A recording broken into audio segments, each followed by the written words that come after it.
Айыл чарба министри болуп дайындалганыма 1 жылдан ашык качты. Рахмат. 1 жыл болду келгениңизге. Биз сизди аябай үмүттөнгөнбүз ушул айыл чарбадагы коррупцияга батып кетпесе экен деп. Бирок батканын жүрөсүз да. Сизден аябай үмүт кылчу элекпиз. Токтотпойсузбу ушундай келип элдерди ушинтип сулуу сүйлөп, ушу мыйзам өткөрө турган демилгелерди.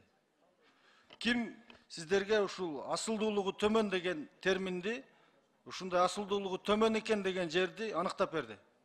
Кайсыл специалисттер? Урматтуу Шайлообек Карыбекович, бул сиздердин өзүңүздөрдүн конституциялык укугуңуздар. Мыйзамды колдобу биринчиден, экинчиден колдобойбуз, ооба. Бул сиздердин өзүңүздөрдүн конституциялык укугуңуздар. Ал эми ала жердин асылдуулугу төмөн дүгүн аныктоочу орган бар, биздин Кыргыз Гипразем. Кайсыл орган ошону айтыңызчы, эсептеп. Кайсыл академик, кайсыл профессор? Жок, бул жерде академик профессор аныктабайт, Кыргыз Гипразем аныктайт. Ошол Кыргыз Гипраземде кимдер отурганын жакшы билебиз биз. Мына бул мыйзамды азыр алдыбыздагы коллегабыз айтып атат. Мурункулар колдогон эмеспиз биз. Балким азыр Марипов жок. Ошолордун арасында бир 10 жыл отурган коррупционер 1-2 депутат колдошу мүмкүн, башка эч ким колдогон эмес. Мына бул элге каршы мыйзам. Мына бул мурун колхоз совхозду кантип талкалаган болсо, азыр ошондой кетип атасыңар. Токтотуш керек мынаны.